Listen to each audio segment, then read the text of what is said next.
उत्थे आपे ही एक दूजे नूं कह लैंदे ने तू मैनू कबूल है मैं तैनू कबूल है। लगता गल मेरे मुँह चो सच्ची निकल गई। माफ करे भराओ तो डाल्टे का दौर है तो उन्होंने किधरे दोवें फेस ही गर्म होए पे ने जाके च उची बोलो। हुण वैसे ना हुण मेरी गल हुण वैसे चिश्तियां नूं दस्सण दी लोड़ कोई नहीं भी स्कूलों च की होंदा है। बस हुण हर एक दे कोल टच है ते हर एक दे कोल खबर है ते हर एक दे कोल सबूत है। हुण चिश्तियां नूं दस्सण दी लोड़ कोई नहीं भी कद ते कद्दां उचियां क्यों होईयां ने ते उत्ते तारां क्यों लगियां ने ते गार्ड अगे क्यों भाए ने। हुण सानूं दस्सण दी लोड़ कोई नहीं। हाँ असीं नहीं दसदे हुंदे तो आप ही खबरां सुन लो। इत्थे मेरी गल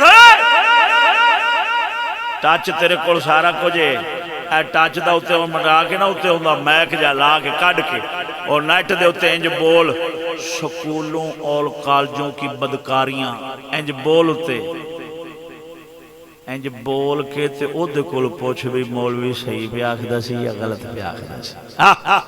मैं नहीं तेन हवाला देंदा अगे सानू किताबां चुकनियां पैंदियां बैग भर भर के और किताबां चा लिखिया पिया किताबां चा हुंदा पिया स्कूलों कॉलेजां च। हुण सानू चुकण दी लोड़ खत्म हो गई। अम्मा मारी डोई ते सारी जदों लै गया लंघ ते की करना संग।